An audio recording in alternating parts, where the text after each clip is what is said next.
जब उल्लू बनाया गया, जब उल्लू स्टार्ट किया तो उल्लू के अंदर क्या था कि उस वक़्त पर्टिकुलर अगर देखा जाए तो उस जॉनर का एक पर्टिकुलर एक ऐप में तो आदि पुरुष देखने के बाद अगर रिमोट छोड़ के मेरी मम्मी अगर चली गई वॉशरूम और 10 मिनट बाद लौट के आई तो एनिमल की गालियां सुनाई देंगी। सर ये बताइए उल्लू नाम आपने कहाँ से सोचा? यार कोई जरूरी है कि हर नाम के आगे फ्लिक्स लगाओ या ये लगाओ या वो लगाओ। कमरे में 9 लोग बैठे थे, 9 ने 9 बोला सर ये नाम नेगेटिव है, ये नाम नहीं रखना चाहिए। कंटेंट वाइज देखें, टाइम वाइज देखें, क्योंकि रात में उल्लू मेरे फादर बोलते थे क्या रात में सबसे ज्यादा टीआरपी उसी की जाती है। कंटेंट कैसे सोचा आपने कि ये कंटेंट बना? इट्स अ फैंटेसी, जो दिमाग में फैंटेसी है, जो फैंटेसाइज करता है, दैट वो चीज को हमने कंटेंट में लाके लोगों को परोस दिया। तो आपने इसमें नए चेहरे लिए जिनको शायद कोई जानता नहीं था। मुझे लगता है कि वो हमारे को बहुत करीबी से जोड़ता है अगर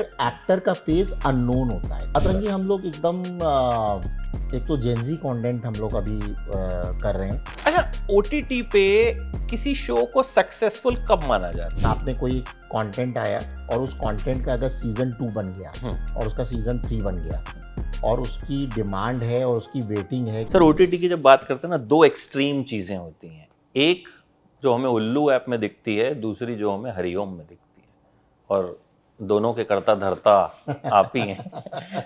ओटीटी की शुरुआत में एक इमेज ऐसी रहती है कि भाई यहाँ पे सेक्स होगा, गालियां होंगी और ऐसा कंटेंट होगा जो फैमिली के साथ मुश्किल होगा देखना। बट आपने वो कंटेंट भी बनाया, बट देन आपने अब ऐसा कंटेंट भी बनाया कि मम्मी पापा छोड़ो, दादा दादी और पड़ोसियों सबके साथ बैठ के रामायण महाभारत के टाइम पे देखा जाता था वो भी। तो अभी एग्जैक्टली क्या कुछ चल रहा है, किस तरह का कंटेंट प्लानिंग चल रही है, बन रहा है, अगर एक नटशेल में पूछूं? तो ऐसा है कि जब उल्लू बनाया गया, जब उल्लू स्टार्ट किया तो उल्लू के अंदर क्या था कि उस वक़्त पर्टिकुलर अगर देखा जाए तो उस जॉनर का एक पर्टिकुलर एक ऐप नहीं था। मिक्स एंड मैच आज जितने भी ओटीटीज़ में देखिए तो तरह तरह के उसके अंदर कंटेंट है। उसके अंदर ऐसा नहीं है कि माइथोलॉजी कंटेंट नहीं है, उसमें किड्स नहीं है, उसमें डॉक्यूमेंट्री नहीं है। तो एक खिचड़ी बनी हुई है उसके अंदर। किसी भी ऐप के अंदर आप जाइए, आपको सर्च करना पड़ता है, कभी कभी ब्राउज करना पड़ता है, आपका आधा घंटा बीत जाता है, पता लगता है आप रिमोट रख देते हो बोर होकर के, आप प्ले ही नहीं कर पाते हो। और जैसे जोमेटो में होता है, हम लोग क्या ऑर्डर करें, क्या ऑर्डर करें, अल्टीमेटली हम छोड़ते हैं, छोड़ यार घर पे खिचड़ी बना लेते हैं। तो क्या है कि हमने जब ओटीटी बिजनेस में मैं घुसा तो मैंने सबसे पहले मैं भी भटका, मुझे लगा साउथ इंडियन मूवी लेनी चाहिए, उसको डब करना चाहिए, मैं भी उस भीड़ में समाहित हो गया। लेकिन बाद में जब मैंने ओटीटी बनाते बनाते मतलब उसका टेक वर्ड के अंदर जब मैं घुसा और बनाते बनाते जब मैंने ऑन एयर किया तो मुझे लगा नहीं, इस पर्टिकुलर ऑडियंस के लिए जो टीयर 2, टीयर 3, टीयर 4 के लिए कुछ भी ऐसा ऐप नहीं है जो हम बनाएं और लोगों को सर्व करें। उस टाइम में वो चीज़ हमको एक यूनिक चीज़ दिखी, उस फील्ड में कोई नहीं था। हमने ऑफकोर्स हिम्मत करी, हमने कहा इसको बनाते हैं। 100 में से 99 लोग आए, बोले पैसे वेस्ट जाएंगे। हमने कोई बात नहीं, आई एम एंटरप्रेन्योर, हमें डालना चाहिए, हम देखते हैं, चलेगा तो ठीक है, नहीं तो नहीं चलेगा, कोई बात नहीं। We started and it's hit. उसके बाद बनाते बनाते बनाते बनाते हमारा ये हुआ कि क्योंकि आइडिया हो चुका था पूरा ओटीटी को कैसे रन किया जाता है, कैसे एसईओ वर्क करता है। उसके बाद ये समझ में आया कि हम लोगों ने एक चैनल खोला अतरंगी। अतरंगी के अंदर हमने वही गलती करी जो गलती मैं आपको बता रहा हूं, जो सभी लोग गलती कह लेते हैं या करते हैं। हमने वो खिचड़ी टाइप का बना दिया, उसमें कोरियन, टर्किश, हिंदी, इंग्लिश सब डाल दिया। वो गलती हमको लगी, अभी भी लगती है, और जब कर रहे थे क्योंकि हमारा टीजी क्या है, हम क्या कर सकते हैं। बट वहाँ एक हमने प्रोडक्ट बनाया, एक प्रोडक्ट कह लीजिए या एक कंटेंट कह लीजिए बनाया भगवान परशुराम जी पर। वो कंटेंट अभी तक किसी ने बनाया नहीं था, तो वो हमारा अगेन हमने बताया क्योंकि मिक्स जॉनर था तो उसमें हमने एक माइथोलॉजी को भी डाला। जब वो डाला और डालने के बाद देखा कि वो पूरे चैनल को रन कर रहा है, वो हमारे अतरंगी को रन कर रहा है, वो हमको रन कर रहा है, not in terms of money but in terms of target audience, viewership. तो वहां पर मुझे समझ में आया कि इस तरीके का कोई पर्टिकुलर ऐप नहीं है जिसमें जा करके कोई अगर आदमी आज सपोज किसी चैनल पे आदि पुरुष देखना चाहता है, तो आदि पुरुष देखने के बाद अगर रिमोट छोड़ के मेरी मम्मी अगर चली गई वॉशरूम और 10 मिनट बाद लौट के आई तो एनिमल की गालियां सुनाई देंगी। बट इस एप्लीकेशन के अंदर अगर रामलीला मिस हो गई तो शिवलीला, अगर शिवलीला चली गई तो कृष्ण लीला दिखाई देगी। तो आप भटकोगे तो, लेकिन जॉनर से बाहर नहीं जाओगे। राइट। तो सेम मेरा उल्लू के अंदर भी वही फोकस और टारगेट ऑडियंस और व्यूअरशिप का मैंने प्लान किया, और यहां भी मुझे समझ में आया जिसको देखते हुए मैंने। ये आपने बड़ी सही बात की, क्योंकि हमने देखा अक्सर इंस्टाग्राम पेजेस या किसी भी पेज को भी अगर हम ले लें, जो पेज फोकस्ड होता है वो बहुत ग्रो करता है। जो कहता है मैं सब करूंगा वो कहीं का नहीं रहता। सर ये बताइए, उल्लू नाम आपने कहां से सोचा? ये मतलब मुझे लगता है ये लाख टके का सवाल है कि कोई उल्लू तो किसी को अगर बोल दो तो मतलब वो आदमी ऑफेंड हो जाएगा। ठीक है, हम बचपन में गाली सुना करते थे, पापा ही बोलते उल्लू के पट्टे। बाद में पता चला कि अरे वो तो मतलब अपने आप को ही बोलते। नहीं, आप मतलब शायद लाखों का है, आप लाखों में भी एक है जो आप ये क्वेश्चन पूछ रहे हो और हर बार पूछा जाता है मुझसे पिछले 7 सालों में। उल्लू क्या है ना कि मैं पहले अंग्रेजी नाम में भटक गया था। जब ये ऐप बनाया था ना, तो मेरे जो ग्रुप सीएफओ हैं उनसे ऐसी मतलब हम लोग आपस में बैठते थे, डिस्कशन करते थे, तो मैंने बोला मैंने ये नाम रखा है। तो वो नाम जो था फ्लिक्स से जुड़ा था, नाम और फ्लिक्स, मैं नाम डिस्क्लोज नहीं कर सकता। तो वो हम लोगों ने नाम डाला और डालने के बाद उस पर शायद कुछ रिजेक्शन आ गया कहीं से। तो मैंने कहा अरे वो नाम नहीं मिल पा रहा, ये है वो है। तो उस पर क्या हुआ, उन्होंने कहा कि यार कोई ज़रूरी है कि हर नाम के आगे फ्लिक्स लगाओ या ये लगाओ या वो लगाओ। आप ऐसा कोई नाम रखो जो क्विक हो, देसी हो और रोज़मर्रा की ज़िंदगी में ज़बान पे आता हो, चाहे वो कैसा भी नाम हो। हम उस रिसर्च पे लग गए, हमें लगा कि हमें ये करना चाहिए। रिसर्च करी, बहुत चीज़ें उठाई, बहुत समझा, कंटेंट वाइज, टाइम वाइज, नाम वाइज। और क्योंकि आप अगर देखो कि कोई भी ऐसी, अगर देखा जाए तो ये स्लैंग है, तो अगर ये उल्लू वर्ड बोलते हैं, जैसे उल्लू का पट्टा आपने बोला कि बोलते हैं और बोला जाता है, या कभी कभी मैं ही यहाँ ऑफिस के अंदर कभी किसी को गुस्सा हो तो क्या उल्लू हो क्या, तो मैं बोल जाता हूँ अचानक से, या हमको अरे यार उसने उल्लू बना दिया। हम अभी मतलब मेरा ब्रांड है उसके बाद भी बोलता हूँ मैं, लेकिन वो इतना रोजमर्रा की जिंदगी पे जबान पे आता है ना कि मैं अगर उल्लू किसी को बता दूंगा ना कि मेरा ऐप उल्लू है, उस टाइम पर मैंने बताया, वो इंसान भूलता नहीं था। अगर मैं उससे 4 महीने बाद भी मिलता था ना तो कहता है अरे वो तुम्हारा एक ऐप था ना तुमने जो खोला था, तुम जो वो क्या नाम था, उल्लू, उल्लू ना। हाँ। तो ये सारी चीजों का मैंने 3-4 महीना एक्सरसाइज करी। मेरा आईटी वाला को डोमेन लेना था, वो रोज मुझे कॉल करता था, सर डोमेन बता दो, सर डोमेन बता दो, सर डोमेन बता दो। मैंने फाइनली उसको बोला तुम उल्लू रजिस्टर कर लो। कमरे में 9 लोग बैठे थे, 9 ने 9 बोला सर ये नाम नेगेटिव है, ये नाम नहीं रखना चाहिए, ये नहीं चलेगा। मैंने कहा सर ये नाम चलेगा और ये नाम बहुत चलेगा, मेरा कन्विक्शन कहता है इसको रखना चाहिए। 4 शब्द का वर्ड है, अगर शब्द है 4 अंक उसका वर्ड्स का आप देखें तो, और वो कंटेंट वाइज देखें, टाइम वाइज देखें, क्योंकि रात में उल्लू, मेरे फादर बोलते थे क्या रात में उल्लू की तरह जाके पढ़ रहे हो, तो कंटेंट भी आप रात में ही सबसे ज्यादा कंज्यूम करते हो, चाहे उल्लू का नहीं किसी का भी कंटेंट हो, रात में सबसे ज्यादा टीआरपी उसी की जाती है। खुद ही आपने आपके दिमाग में आ गया कि ये मेरे दिमाग में नहीं आया, मतलब ऐसा नहीं है कि इट्स इजी, ये बहुत सोचा गया, बहुत समझा गया। फिर उल्लू रखने का मेन रीजन था कि उल्लू क्यों रखना चाहिए। अब लक्ष्मी जी की सवारी लोग बोलते हैं, लक्ष्मी जी की सवारी नहीं है, मैंने उस पर बहुत विकिपीडिया किया, बहुत बताया, लोगों को बताते तो उल्लू जो पक्षी है ना वो ऑब्जर्वर है, वो ऑब्जर्व करता है कि सामने वाले के पास लक्ष्मी जी जाए या ना जाए, और वो लक्ष्मी जी को इशारा करते हैं और फिर लक्ष्मी जी उनके पास जाते हैं। कहते हैं ना लक्ष्मी जी वहीं जाती हैं जहां उनकी सम्मान होता है या जो रख सकता है। तो सेम पॉइंट ऑफ व्यू से बहुत से लोग, आपने कभी भी किसी कैलेंडर में, किसी पिक्चर में नहीं देखा होगा कि लक्ष्मी जी उन पे सवार है।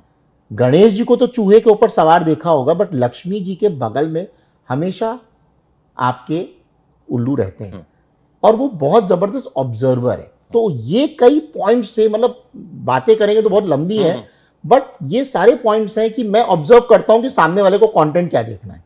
इस स्मार्ट मूव से आपने मार्केटिंग का पैसा तो बहुत बचा लिया। कहाँ लोग इतने बड़े बड़े होर्डिंग लगाते हैं नाम रजिस्टर करने के लिए, वो तो बात आपकी ठीक है, उल्लू ऐप आदमी भूल ही नहीं सकता, तो खर्चा तो बचा सर।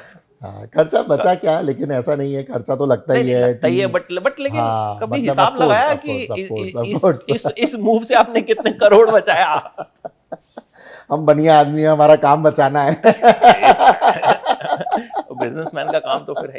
कंटेंट कैसे सोचा आपने कि ये कंटेंट बनाना है, क्योंकि वो जो टारगेट था, वो ऑडियंस जो है, वो मुझे लगता है वो सबसे ज्यादा है, मतलब आई मीन जो erotic content, erotic, I think I am using the right word, erotic content देखने वाली जो ऑडियंस है, वो मुझे तो लगता है वो किसी भी टाइम पे सबसे हाँ ज्यादा है, तो हाँ, वो तो वही है कि अगर देखा जाए तो मैंने आपको बताया, जब हमने स्टार्ट किया तो हम मल्टी जॉनर्स में गए, मल्टी कंटेंट्स पे गए, मल्टी कंटेंट को बनाया भी, कोशिश भी करी।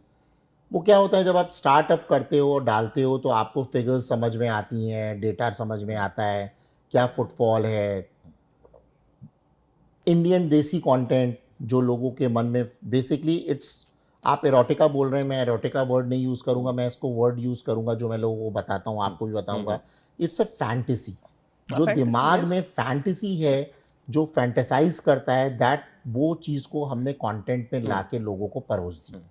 अब जब वो परोस दी तो लोगों को वो क्लिक कर गई, वो क्लिक कर गई, वो लोगों को अच्छा लग गया। सेम जैसे हरिओम के अंदर हमने डाला, हमने परशुराम जी बनाया और वो हमने डाला और लोगों को क्लिक कर गई। मैंने 11 लैंग्वेजेस में इसके राइट सेल किए। आप सोचिए, मतलब इसी जगह मैं आपको बताऊं, आज की तारीख में बड़े बड़े चैनल्स वाले आए और उन्होंने बोला हमें एक्सक्लूसिव डील दे दीजिए। हमें वहां से समझ में आया कि ये चैनल बनाना चाहिए। मैं ऐसे और 2-3 चैनल्स ला रहा हूं जो बहुत ही डिफरेंट जॉनर्स में हैं, अगले 6 महीने में मेरे लॉन्च हो जाएंगे, but that is a very different channel, but not into the OTT space, but similar to OTT space. तो वही है कि ये जो कंटेंट की आप मेकिंग की बात कर रहे हैं, सेम कि वो हमने बनाया, डाला, लोगों का टेस्ट समझ में आया, समझ में आया कि अच्छा ये इनको पसंद है, ये डालेंगे तो ये करेंगे, और उस पर हम धीरे धीरे धीरे धीरे करके पहले हम 30% से 40% आए, 50% आए, 60% आए। अब ऐसा हुआ कि नहीं, ये कंटेंट ही है और लोगों को पता है भाई उल्लू पे यही देखने को मिलेगा, तो वहीं पे वही देखने आते हैं।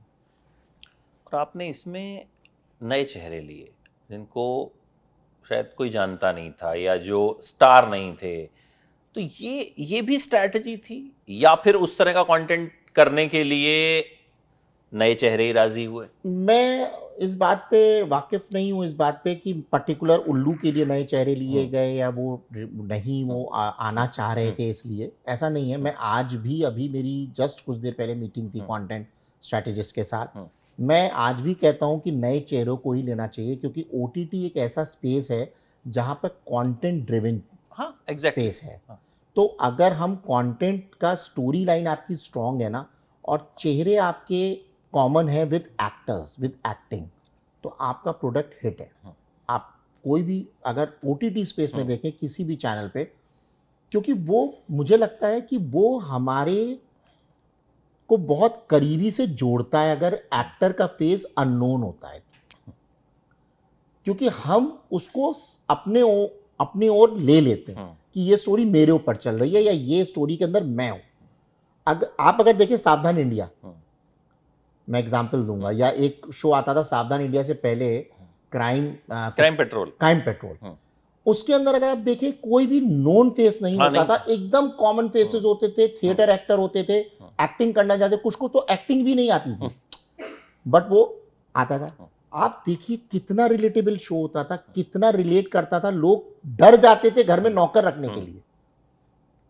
उनको लगता था अरे भैया जो नौकर 10 साल से, अरे ये कहीं हमारा मर्डर ना कर दे, इतना घर में डर हो गया था। लोगों ने कहना अरे भाई, मतलब डॉक्टर के पास गए कि अरे हमारी मम्मी को ये प्रॉब्लम हो गई, हर डॉक्टर हर नौकर के वो शक करने लग गए। क्यों ये चीज हो गई? क्योंकि हम रिलेट कर लिए। अगर वहीं हम किसी श्वेता तिवारी को ले आते या किसी नॉन एक्टर को ले आते, तो वहां हम रिलेट नहीं कर पाते, क्योंकि वो हमें लगता है ये एक्टिंग हो रही है। ये आपने मतलब मुझे लगता है अपने सारे प्लेटफॉर्म्स के एक जनरल ओटीटी के लिए बड़ी अच्छी बात बोली है, क्योंकि कहीं ना कहीं अजय देवगन आएगा तो हमें वो सिंघम लगेगा। वही है, करेक्ट है, क्योंकि हमारी वो पिक्चर सेट हो गई है। हम उसको वो उस कैरेक्टर में या उस थाने के हाँ। छोटे मोटे इंस्पेक्टर के रोल में हम इमेजिन ही नहीं कर पाए, हम हमें करेंगे। लगेगा ये अभी घुसे मारेगा हाँ। और उड़ा देगा लोगों को। अभी आया तो जीप से एंट्री करेगा दीवार तोड़ करके, और वही चीज है। करेक्ट है। तो सर जब इस तरह का कंटेंट बनाते हैं, फैंटेसी वाला कंटेंट, इसमें सबसे बड़ा चैलेंज क्या होता है?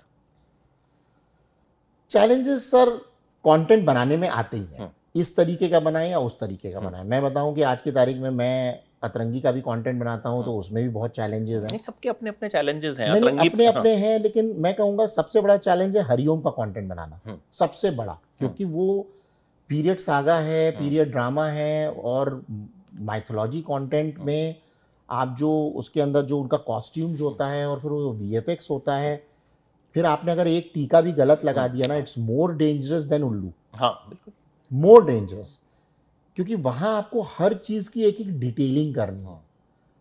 बजट सबके लिमिटेड ही होते हैं, खासतौर से मेरे प्रोजेक्ट के तो बहुत लिमिटेड होते हैं, तो उसके अंदर मैं रीशूट की कोई गुंजाइश छूटती नहीं है कि भाई ये सांप थोड़ा गलत हो गया है, इसको जरा सही करो। तो वो पॉइंट ऑफ व्यू से क्या होता है कि कंटेंट मेकिंग में हर तरीके के अपने चैलेंजेस हैं, और हर प्रोडक्ट को बनाने में दिक्कत आती है। फिक्शन शो थोड़े से नॉर्मल होते हैं, ऑफ कोर्स उल्लू एक एक्सट्रीम लेवल पे चैलेंजेस हैं, और हरिओम के एक अलग चैलेंजेस हैं। अतरंगी की अब अगर बात करें तो अभी अतरंगी के लिए किस तरह का कंटेंट प्लान आप?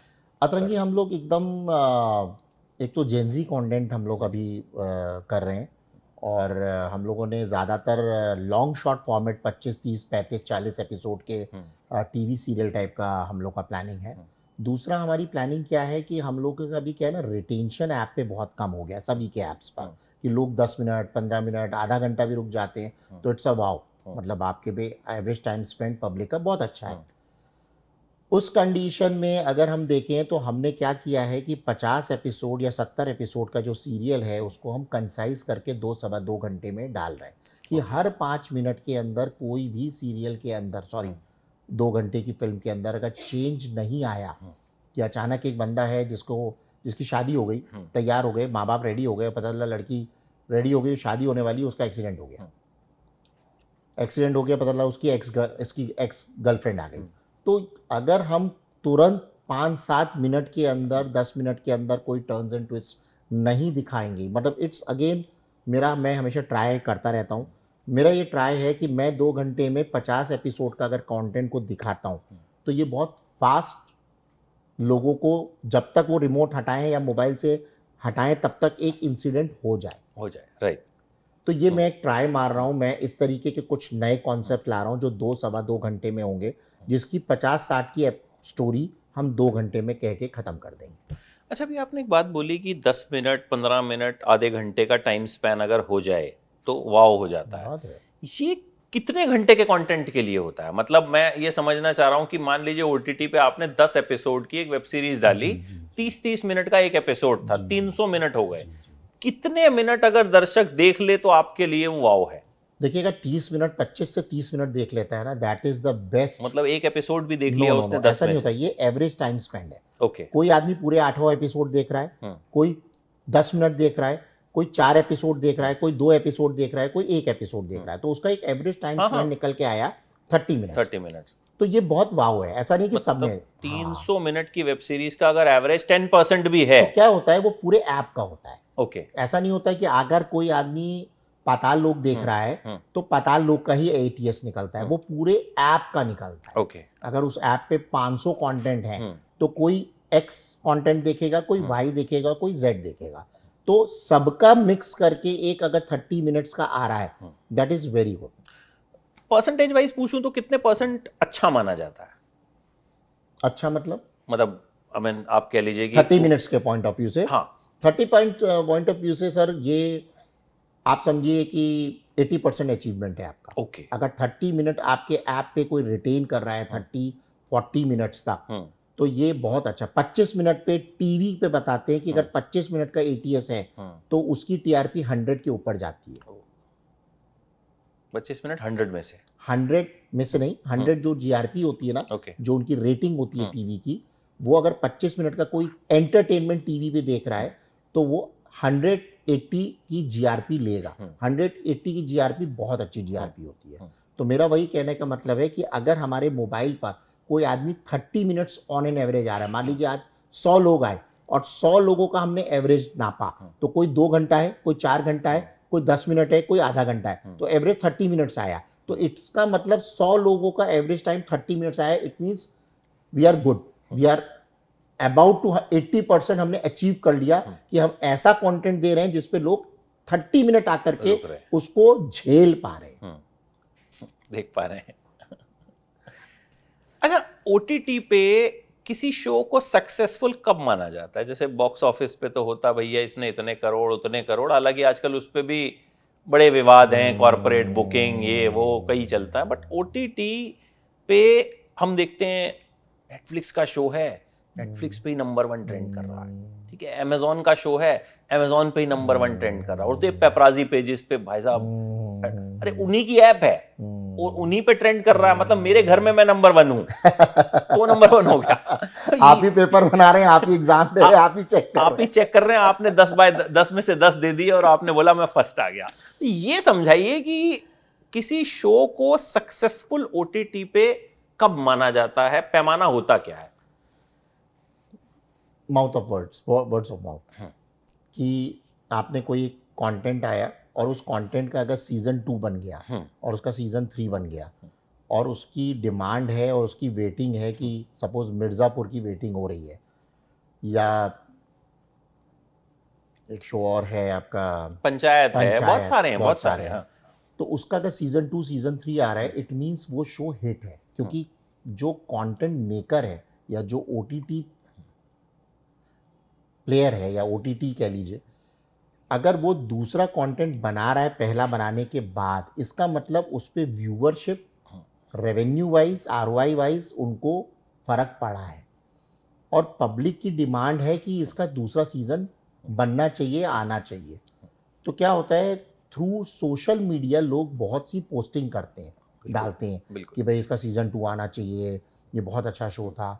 तो वहां से पता लगता है कि ये शो का पर्टिकुलर ब्रांड बन गया है और वो एक फ्रेंचाइजी बन जाती है। भले अगर आप देखें सीजन 1 बहुत अच्छा बना, बट सीजन 2 से ज्यादा एक्सपेक्टेशन थी, वो पहले से भी बकवास बना, होता अक्सर देखा, लेकिन उसकी फ्रेंचाइजी बिकती है कि मिर्जापुर अगर 1 बना तो मिर्जा 2 भी उतना ही चलेगा, उससे ज्यादा चलेगा, और मिर्जापुर 3 से भी एक्सपेक्टेशन होगी पब्लिक की, अरे यार चलो दूसरा खराब बना, कोई बात नहीं, हो सकता है इसमें देखते हैं क्या बनता है। तो कहने का मतलब ये कि उनकी फ्रेंचाइजी आगे उनको बहुत आगे तक ले जाती है। तो यही एक तरीका है जिसको हम लोग अपने भी ऐप पे, जैसे हमारा जैसे हमने हरिओम पे जगन्नाथपुरी डाला, तो जगन्नाथपुरी जी का सीजन 2 आना है, लोग हमारे कॉल सेंटर पे फोन करते हैं, अच्छा, हमें सोशल मीडिया पे मैसेज डालते हैं, हमको मेल करते हैं हमारे आईडीज पर कि सर इसका सीजन 2 कब आ रहा है। तो आप समझ रहे हैं, तो इससे समझ में आता है कि ये ट्रेंडिंग में है और पब्लिक को भी समझ में आता है। ये तो हो गया पब्लिक का प्यार, बट धंधा है, बिजनेस है, बिजनेस वाइज कैसे सक्सेसफुल मानते हैं उसको? मान लीजिए 12th फेल भी थी, बहुत तारीफ हुई जिसने देखी, बट अल्टीमेटली क्या वो कॉस्ट रिकवर कर पाई? मैं बिजनेस वाइज आपसे जानना चाहूंगा कि भाई फोन तो बहुत आ रहे हैं कि इसका सीजन 2 बनाइए, लेकिन फर्स्ट सीजन को क्या कितने इंप्रेशंस आए, कितना टाइम स्पेन है, उस मामले में आप कब सक्सेसफुल मानते हैं? देखिए, 1 रुपए का आपने माल बनाया, उसको 1.5 रुपए में बेचा, ये सक्सेस का सीधा मतलब, ये धंधा है, ये बिजनेस है, ये सीधा सीधा। कोई भी आप सामान खरीदते हैं, बेचते हैं, तो आप 1 रुपए में खरीदा, 1.5 रुपए में, 1.25 रुपए में, 2 रुपए में बेच दिया, वो प्रॉफिट है, ये बिजनेस है क्या कि जो फिल्म लाइन है ना, वो आईपी है, और आईपी क्या होता है कि किसी भी एक पर्टिकुलर चीज पे वर्क नहीं करती है। कोई चीज हमने 1 रुपए में खरीदी, तो ये बेसिकली कोई प्रोडक्ट नहीं है। जैसे कोई बिस्किट है, तो आपने 10 रुपए का खरीदा, आप चाहोगे कि वो 11 रुपए में बेच दूं, डन है। बट ये क्या है ना, ये फिल्म लाइन है, इसमें आईपी बहुत मैटर करती है आपकी। मैंने वर्ड यूज किया फ्रेंचाइजी, आपने 12th फेल का जैसे एग्जांपल दिया, बहुत अच्छा एग्जांपल है। 12th फेल जो है ना, वो एक फ्रेंचाइजी हो गई है, एक ब्रांड हो गया है, वो एक प्रोडक्ट बन गया है, वो एक एग्जाम्पल सेट हो गया इंडस्ट्री के लिए, या 12th फेल जैसा प्रोडक्ट बनाना है। यस। इससे जुड़े जितने भी लोग हैं, चाहे वो कलाकार हो, चाहे डायरेक्टर हो, चाहे प्रोड्यूसर हो, अब इसके बाद उनका बिजनेस चलेगा। अब इसके बाद उनको बिजनेस मिलेगा इस इंडस्ट्री में, हम भी उनके राइटर को बुलाएंगे, सर हमको इस तरह का कंटेंट चाहिए। तो पर्टिकुलर एक प्रोडक्ट को लेकर अगर आप बोलते हो कि वो अगर कोई चीज 10 रुपए में बनी है, लेकिन सर वो नाम तो कमाया बट पैसा नहीं कमाया, तो ये जो बिजनेस है ना फिल्म लाइन का, ये बहुत विपरीत दिशा की तरह वर्क करता है।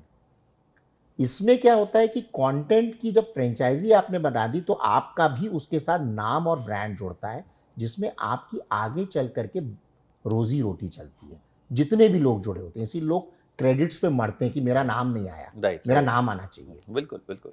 तो वो आगे के शोज मिलते हैं, फ्रेंचाइजी बनती है, 10 रुपए की चीज 8 रुपए की बनी, नंबर्स नहीं आए, लेकिन हाँ अगली जो दूसरी बनेगी, हो सकता है वो 12th के बाद कुछ और बनाए, तो उसके अंदर उनको वो बिजनेस मिलेगा।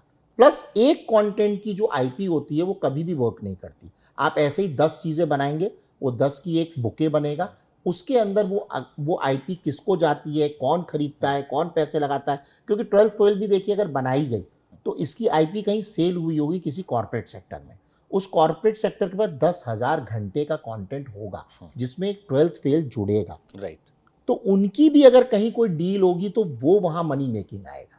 बुके बुके तो it's a part of A business कि आपने एक बुके दिया, उस बुके में 12th फेल है, अच्छा 12th फेल है तो आपका बुके तुरंत बिक गया।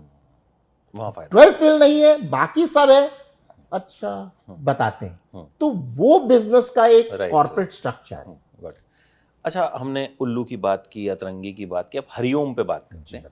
उसके लिए कंटेंट प्लानिंग अभी क्या है कि, क्योंकि मैं देखता हूं वो जो एक सेगमेंट है बहुत बड़ा है। मतलब अभी तो इन दिनों बहुत सारे पॉडकास्टर्स का तो बिजनेस ही जो है वो बाबाओं के इंटरव्यू करके चल रहा है। बाबा अननोन है, मतलब पता ही नहीं कि बाबा मेकअप करके आ गए हैं, वो कोई बाबा हैं भी। ठीक है, कुंभ में रोज नए नए बाबा बन रहे हैं, कोई आईआईटी बाबा हो गया। मैं अपने घर में खुद देखता हूँ, सुबह सुबह निरुद्धाचार्य चल रहे होते हैं। ठीक है, मतलब नॉन स्टॉप चल रहे हैं, वो बस चल रहे हैं, मतलब घर में और कुछ चल ही नहीं रहा है। मैं कह रहा हूँ मेरा ही चैनल लगा दो। अरे छोड़ो, उस पर कुछ नहीं आता है, तुम बाबा को सुनेंगे, हमें उसको सुनने में मजा आ रहा। मैंने बाबा को बोला, मैंने कहा बाबा मेरे घर में रोज सुबह आप चलते हो, तो मैं अपने मम्मी पापा से पूछता हूँ क्या तुमको इनको सुन के क्या मिलता है। मैं बोला उनको, तो कहते नहीं, बस वो कहते हमें मजा आता है और कुछ नहीं है। तो ये जो सेगमेंट है, आई थिंक मुझे लगता है सबसे ज्यादा दर्शक कहूं तो इस सेगमेंट का है, और मेरे घर पे चल रहा है। मेरी मजबूरी है देखना, क्योंकि मम्मी पापा देख रहे हैं, चल रहा है। तो इसके लिए रिस्पॉन्सिबिलिटी कितनी बड़ी होती है, और क्या चैलेंज, क्या प्लानिंग अभी हम लोग वैसे तो जो आप बात कर रहे हैं, हम लोग ये बाबा और ये जो आपके प्रवचन वाले जो नहीं और वो जो तो मैं सिर्फ एक एग्जांपल हाँ, दिया मैं समझ रहा हूं कि जो डिवोशनल टाइप की चीजें हैं, आस्था से जुड़ी चीजें हैं, करेक्ट, उसका दर्शक बहुत बड़ा बहुत है, बहुत उसका एक अलग टारगेट ऑडियंस है, एक अलग उसके प्रति जो भावना और जो उनका डिवोशन है वो बहुत अलग लेवल पे और बहुत डेडिकेटेड है। वो देख रहा है और देखेगा, हटा नहीं सकते, वो हटा नहीं सकते, बिल्कुल दुनिया छोड़ देगा, वो कहेगा ये जरूर देखूंगा।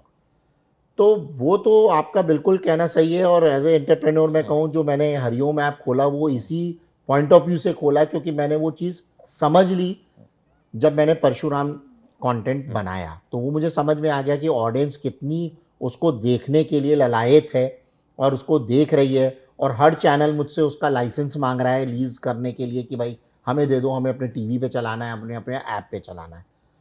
तो हम लोग बेसिकली वो वाला कंटेंट जो आप बता रहे हैं कि वो तो हम नहीं बनाते। हमारा जो कंटेंट स्ट्रैटेजी है दैट इज जस्ट लाइक जो 40 साल पहले रामायण महाभारत आती थी, हम लोग वैसे ही कंटेंट बना रहे हैं with good researchers and story writers.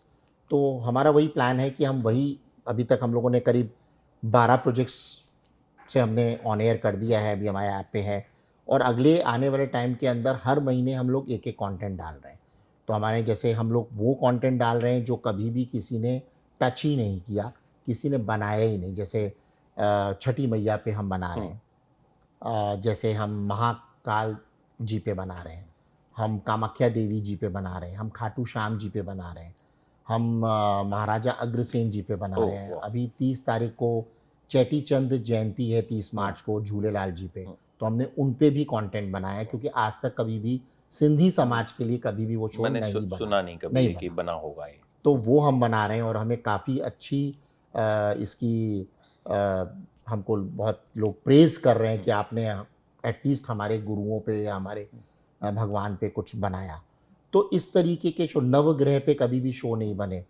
नवग्रह की पूजाएं लोग करते हैं, बिल्कुल। आप पंडित से पूछते हैं तो कहते हैं आपका जो है शनि भारी है, राहु केतु ऐसा है, बट राहु केतु है क्या, राइट, शनि है क्या, वो क्या बहुत वैसा खराब ग्रह है, या उस ग्रह, वो ग्रह डेवलप कैसे हुआ। तो उसको हम लोगों ने एक कंटेंट के फॉर्म में कैसे वो बने, किसका वो अंश थे, कौन उसके पिता हैं थे, वो सारी चीज हमने एक कंटेंट के रूप में लोगों को दिखाई। इसके लिए आपको बहुत बधाई और तारीफ, Thank you. मतलब क्योंकि मैं ये देखता हूँ कि देखिए रामायण हजारों बार बन चुकी है, मतलब एनिमेटेड रामायण, हर तरह सीरियल का, की हर रामायण, तरह फिल्म पॉडकास्ट, की सब चल रहा रामायण, है, सब चल रहा है। आदिपुरुष जैसी फिल्म भी हम झेल चुके हैं। तो लेकिन जो आप बोल रहे हैं वो चीज पे कोई सोचता नहीं है। और क्या उसकी वजह ये है कि उसके लिए अलग से रिसर्च करनी पड़ेगी, मेहनत करनी पड़ेगी? रामायण तो बनी बनाई है, करेक्ट कि आपने सिर्फ जो है कहानी तो आपको पता है कि सीता माता का हरण होना है, तो बिल्कुल आपने जो है बिल्कुल बिल्कुल या तो सैफ बिल्कुल अली खान बिल्कुल को रावण बिल्कुल बना बिल्कुल दिया, या बिल्कुल, फिर किसी और को राइट थोड़ा सा राइट, बाल खड़े कर दिया, कैसा भी बस कर बस दिया। बस बस, तो वहां मेहनत करने से लोग डरते हैं। एग्जैक्टली। दो उसके सबसे बड़े कह लीजिए ड्रॉबैक है जो मैंने भी फील किया, क्योंकि मैंने ये सपना 1.5 साल पहले देखना स्टार्ट किया था, और मैंने जब इसमें घुसा तो मुझे लगा मैं गलत घुस गया। लेकिन आज मुझे जो लोग प्रेज कर रहे हैं और लोग मुझे बोलते हैं कि आपने बहुत अच्छी चीज़ बनाई है और बहुत अच्छा है, ऑफ कोर्स अगेन इसमें काफ़ी रिसर्च लगती है। एक तो क्या है ना, एक तो इंडस्ट्री छोटी सी है, उस इंडस्ट्री में भी ये 10% हिस्सा है जिसमें सिर्फ इस कंटेंट को बनाने, लिखने और रिसर्च करने वाले लोग हैं। तो जब मैं उनसे ये सब्जेक्ट की बात करता हूं ना, तो ऐसा नहीं है कि लोगों ने रिसर्च नहीं करी हुई है। लोग कहते हैं कि सर हमने कई चैनल्स पे ये प्रपोज किया था, वो लेते हुए डरे। क्योंकि प्रॉब्लम क्या है कि लोग किसी भी सेंटीमेंट से खेलना नहीं चाहते, या उनको डर होता है कि ये कंटेंट अगर मैं बनाता हूं तो कल को चल के मेरे ऊपर कोई क्वेश्चन ना आ जाए। जो मैंने इस चीज का बेड़ा अपने ऊपर उठाया, मैंने कहा नहीं, मैं रिसर्च करूंगा, मैं उसकी प्रॉपर प्रॉपर पेपर वर्किंग करूंगा, और मैं इसको डालूंगा। अगर कोई आता है, हमारे पास जवाब होना चाहिए। राइट, एग्जैक्टली, लॉजिक होना चाहिए आपके पास। अगर लॉजिक नहीं है, और वो कोई भी काम, जैसे उल्लू है मैंने बनाया, तो आपको बनाने का वो एटलीस्ट एक हिम्मत तो चाहिए आपको। आप हरिओम बना रहे हो, उसके अंदर उल्लू से ज्यादा बड़ी हिम्मत चाहिए। जो आपने क्वेश्चन पूछा, बहुत बढ़िया क्वेश्चन है कि किसी ने बनाने की क्यों, महाराजा अग्रसेन पे आज तक क्यों नहीं बना, नवग्रह पे क्यों नहीं बना, झूलेलाल जी पे क्यों नहीं बना। हम जैन के जो श्वेतंबर या दिगंबर जी हैं, हम उन पे भी कोशिश कर रहे हैं, लेकिन हमें प्रॉपर राइट्स नहीं मिल रहे, प्रॉपर रिसर्च नहीं मिल रही। हम नीम करोरी बाबा पे जी पे भी बनाने की हम कोशिश कर रहे हैं, लेकिन हमें उसके प्रॉपर लेकिन हम पेपर फॉर्मेलिटी से करें। ये नहीं मन में आया कुछ भी बना के फिक्शनाइज दे दिया। इट्स नॉट सास भी कभी बहू थी वी आर मेकिंग। एग्जैक्टली। तो हम वो कर रहे हैं, और इसका मतलब इसका बहुत मजा भी आता है। कहानियां आती हैं हमारे पास, और हम वो कहानी बनाते हैं। जैसे आज की तारीख में हमने एक शो बनाया है, अभी बना रहे हैं, उस पर राइटिंग कर रहे हैं, 3-4 बार राइटिंग हुई, उसका नाम हमने रखा है वो किसना है। तो उसमें क्या है कि आज राधे कृष्ण होता है। राधा कृष्ण जी के मंदिर चले जाओ, कृष्ण जी के बगल में राधा जी की मूर्ति है, बट पत्नी अचल में कौन है? रुक्मणी जी है। किसी को पता है? किसी को पता ही नहीं है आज भी।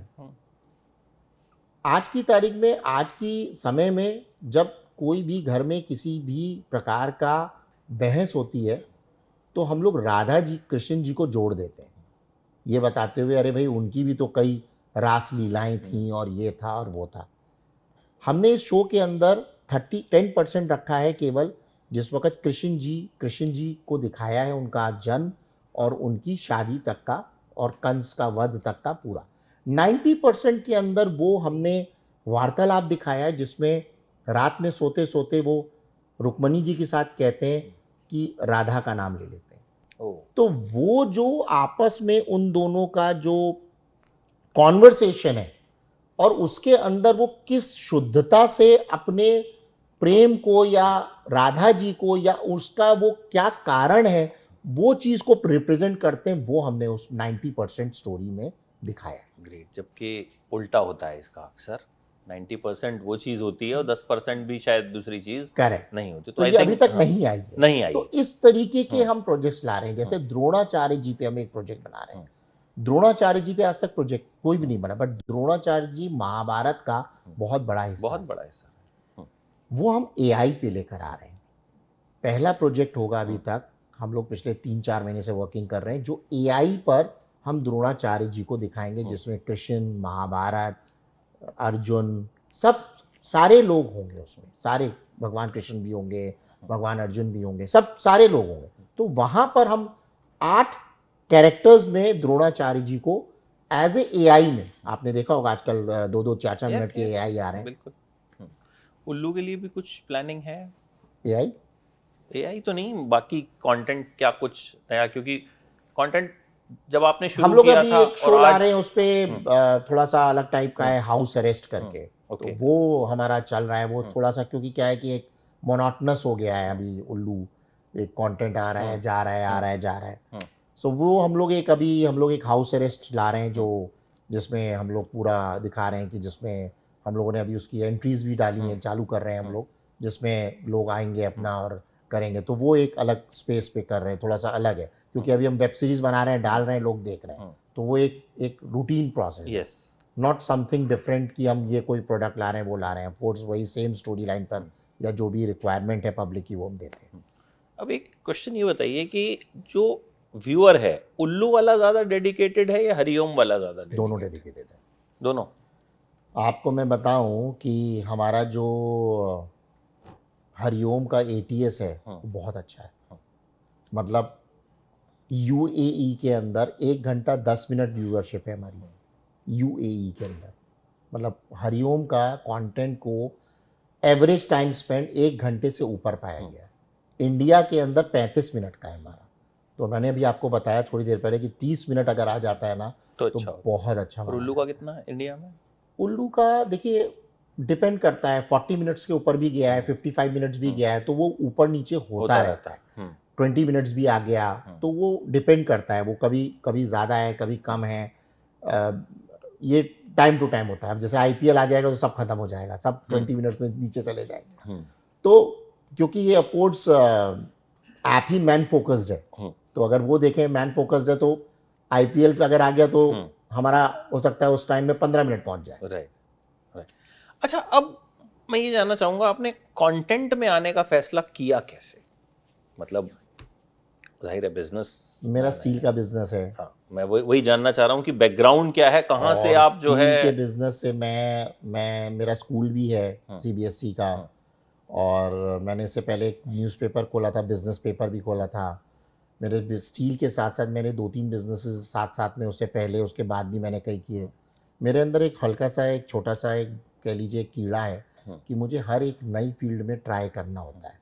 हम लोग अभी आपको बता दूं, हम लोग एक टेलीकॉम सेक्टर में भी आ रहे हैं। ओके। तो वो हमारा 3-4 साल से उस पर वर्किंग चल रही है। हम लोग फेल भी हुए कई बार, बट हम वो ला रहे हैं। तो ऐसा नहीं है कि सिर्फ हम ओटीटी स्पेस में घुसे हुए हैं। हम लोग अभी एक सर्विस फील्ड में भी आ रहे हैं, जो एक टर्म्स ऑफ डिजिटली चलता है, जैसे आपका जोमेटो हो गया, या ओला उबर हो गया। तो इस तरीके की एक सर्विस इंडस्ट्री की एक ऐप बना दिया जो लोग यूज़ करेंगे।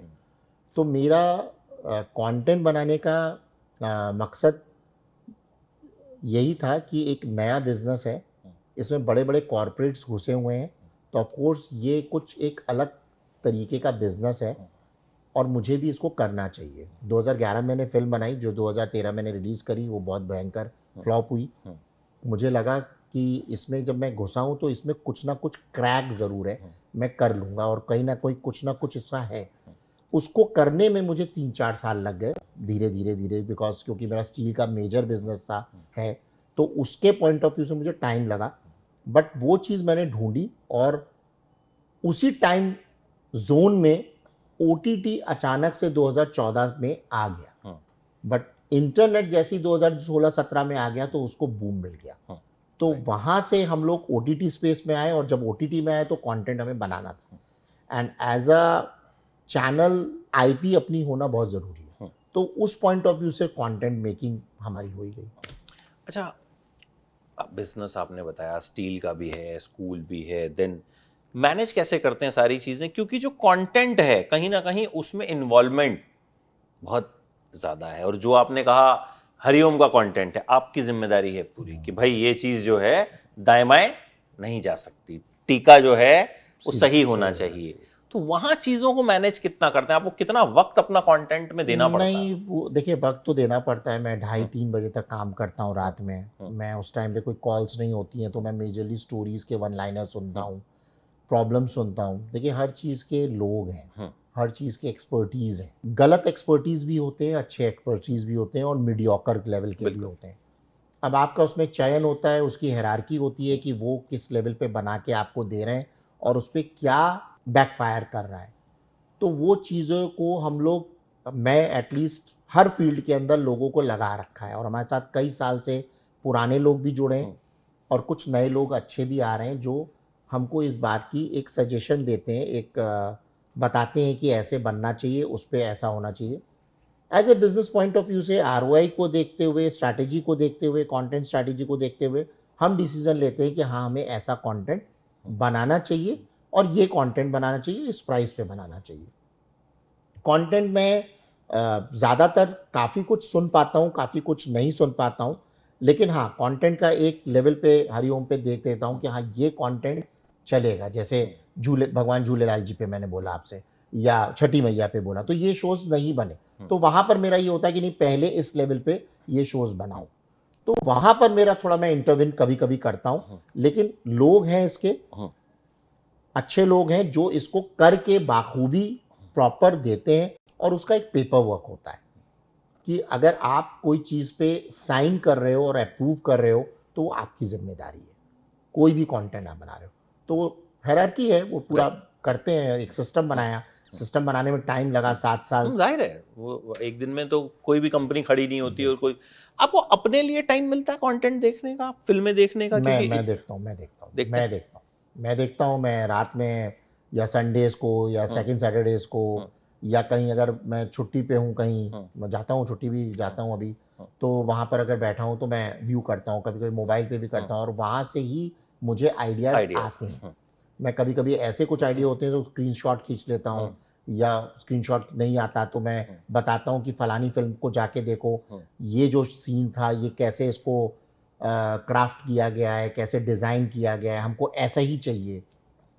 मतलब एक तरह से एंजॉयमेंट के साथ साथ भी आप काम ही कर रहे होते हैं वहां पे। तो ये होता है कि मतलब जब आप क्रिएटिव प्रोसेस में होते हैं तो आपका दिमाग जो है, अब जैसे हम भी कहीं पे जाएंगे, कहीं घूमने भी जाएंगे, देखेंगे फ्रेम बड़ा अच्छा है यार, एक वीडियो शूट कर लेते हैं यहाँ पे। तो ये कहीं ना कहीं नहीं, बिल्कुल जो लोग थोड़े क्रिएटिव होते हैं या क्रिएटिव प्रोसेस वाले लोग होते हैं उनके साथ 100% रहता है।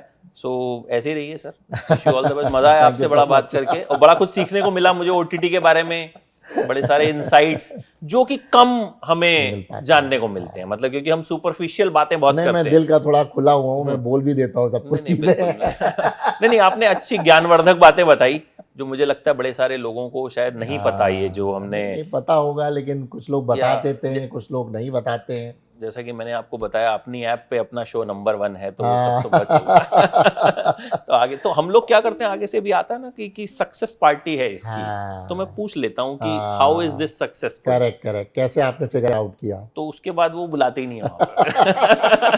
कहते नहीं, तुम रहने दो, तुम घर ही बैठो। Thank you so much sir. Thank you sir, thank you so much. मैं हरिओम का जो कंटेंट आपने बताया उसको, मतलब आई एम लुकिंग फॉरवर्ड, क्योंकि वो कंटेंट जो है मुझे लगता है बहुत नया है, और नई चीज जब भी ट्राई की जाती है तो मुझे लगता है लोग पसंद करते हैं। तो wishing you more success, and मिलते रहिए बार बार। Thank you so much. Thank you.